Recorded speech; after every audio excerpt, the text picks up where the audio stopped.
बात करें philosophy second grade की दर्शन शास्त्र की। अब अगले जो पढ़ते हैं, हमने सुकरात को देखा, प्लेटो को देखा। अब देखते हैं अरस्तु की बात करते हैं। अरस्तु का टाइम पीरियड 384 बीसी से 384 से 322 बीसी तक इसका टाइम पीरियड है।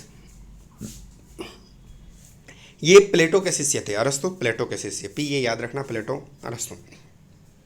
ये प्लेटो का शिष्य था और सिकंदर का गुरु था।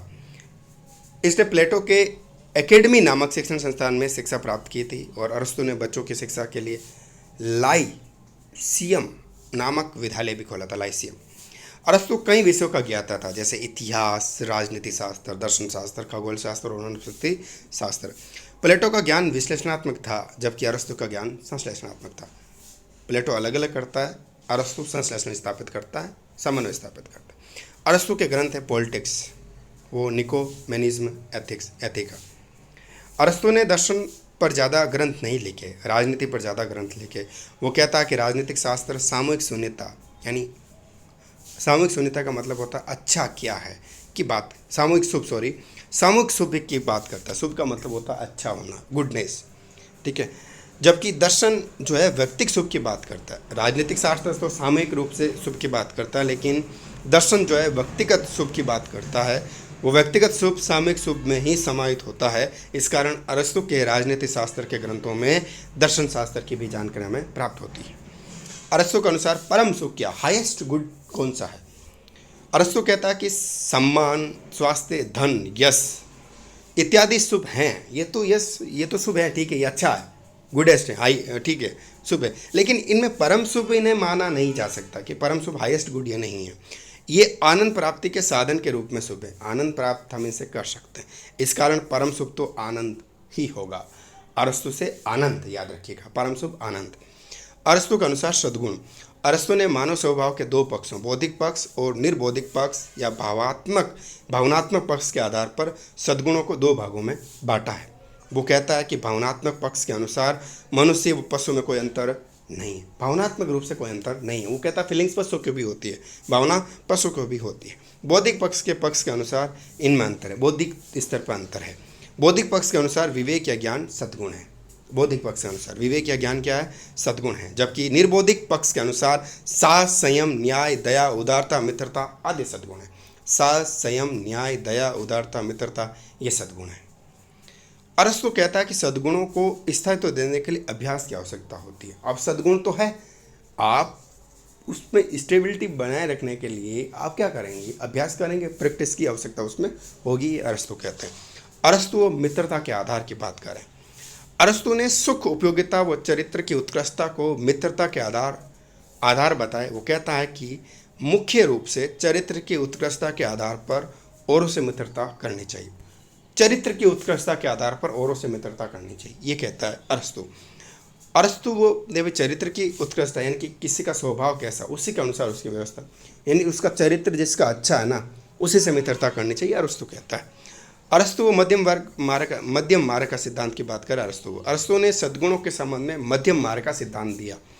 अरस्तु कहता है कि किसी भी सद्गुण के संबंध दो अतिवादी दृष्टिकोण होते हैं, इन दोनों के मध्य की अवस्था होनी चाहिए, किंतु अरस्तु का मध्य मार्ग का सिद्धांत सभी सद्गुणों पर लागू नहीं किया जा सकता। मध्य मार्ग का सिद्धांत सभी सद्गुणों पर लागू नहीं किया जा सकता। अरस्तु ने भी प्लेटो की तरह बौद्धिक और भावनात्मक दोनों पक्षों के पूर्ण समन्वय पर आधारित जीवन को संतुलित जीवन बताया। अरस्तु ने भी प्लेटो की तरह बौद्धिक और भावनात्मक दोनों पक्षों के पूर्ण समन्वय पर आधारित जीवन को क्या बताया? संतुलित जीवन बताया। क्या बताया? संतुलित जीवन। अरस्तु के बाद यूनानी दर्शन में और विचारधाराओं का उल्लेख मिलता है। एपिक्यूरियनवाद की बात करें। अगला एपिक्यूरियनवाद, ये सेरेनस विचारधारा का ही विकसित रूप है। इस विचारधारा का प्रवर्तक था एपिक्यूरस। सेरेनस जो थे निकृष्ट सुखवादी थे, कैसे भी करके सुख चाहते थे, जबकि एपिक्यूरियन परिष्कृत सुखवादी है। एपिक्यूरियन शारीरिक और बौद्धिक, शारीरिक बौद्धिक या जो मानसिक होता है, दोनों प्रकार के सुखों को मानते हैं, किंतु बौद्धिक सुखों को उनसे मिलने वाली मानसिक शांति वो स्थायित्व के कारण ज़्यादा महत्व देते हैं, मानसिक शांति को ज़्यादा महत्व देते हैं। एपिक्यूरियन सद्गुणों को शुभ मानते हैं, यानी गुड मानते हैं, किंतु इन्हें सुख के साधन के रूप में शुद्ध मानते हैं। एपिक्यूरियन कहते हैं कि बुद्धि के प्रयोग द्वारा संयमित जीवन व्यतीत करना चाहिए। एपिक्यूरियन क्या कहता है?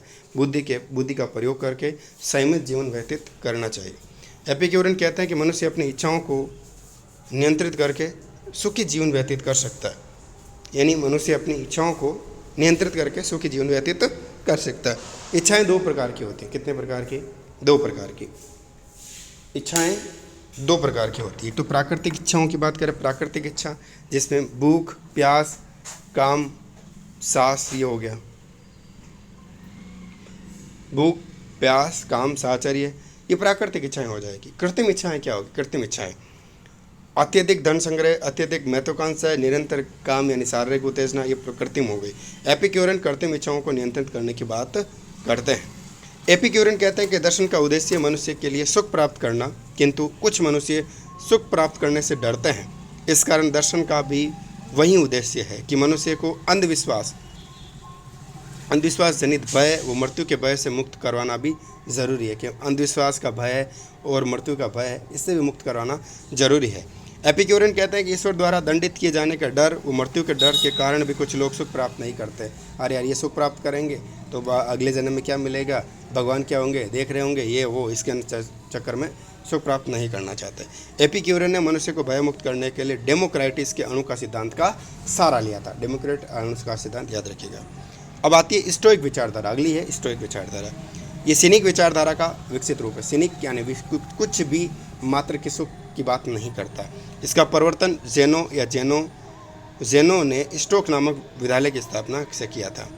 रोमन सम्राट नीरो का गुरु सेनेका, नीरो बांसुरी बजा रहा था वो वाला ना, नीरो का गुरु सेनेका व रोमन सम्राट मार्क्स ओरोसियस भी स्टोइक विचारधारा को मानते थे। स्टोइक कहते हैं कि मनुष्य को सद्गुणों से प्रेरित होकर जीवन यापन या व्यतीत करना चाहिए। सद्गुणों से प्रेरित होकर इन्होंने मनुष्य के जीवन में सुख को कोई स्थान नहीं दिया। इन्होंने नहीं दिया। स्टोइक सद्गुणों का साधन नहीं मानकर साध्य के रूप में मानते। स्टोइक जो है सद्गुणों को साधन नहीं मानकर, सद्गुणों को क्या मानते? साधन नहीं मानते, बल्कि इसको साध्य मानते कि सद्गुण हमें प्राप्त करना है, वो साध्य है, यानी इसे साधना है। स्टोइक कहते हैं कि मनुष्य को प्रकृति के अनुसार आचरण करना चाहिए। यहाँ प्रकृति का अर्थ है बुद्धि के अनुसार व्यक्ति को आचरण करना चाहिए, बुद्धि के अनुसार। स्टोइक भी सर्वस्ववाद और विश्व नागरिकतावाद की विचारधारा को मानते हैं। सर्वस्ववाद और विश्व नागरिकतावाद की विचारधारा को। स्टोइक भी सुकरात की तरह सद्गुण केवल ज्ञान को मानते हैं। किसको मानते हैं? ज्ञान को। इन्होंने भी सुकरात के सद्गुणों की एकता के मत को माना। अब सुखवाद की बात करें, नीति शास्त्र में कई विद्वानों ने स्वार्थवाद और सुखवाद दोनों को एक ही मान लिया, लेकिन हम इसकी बात भी हम करेंगे आगे सुखवाद की।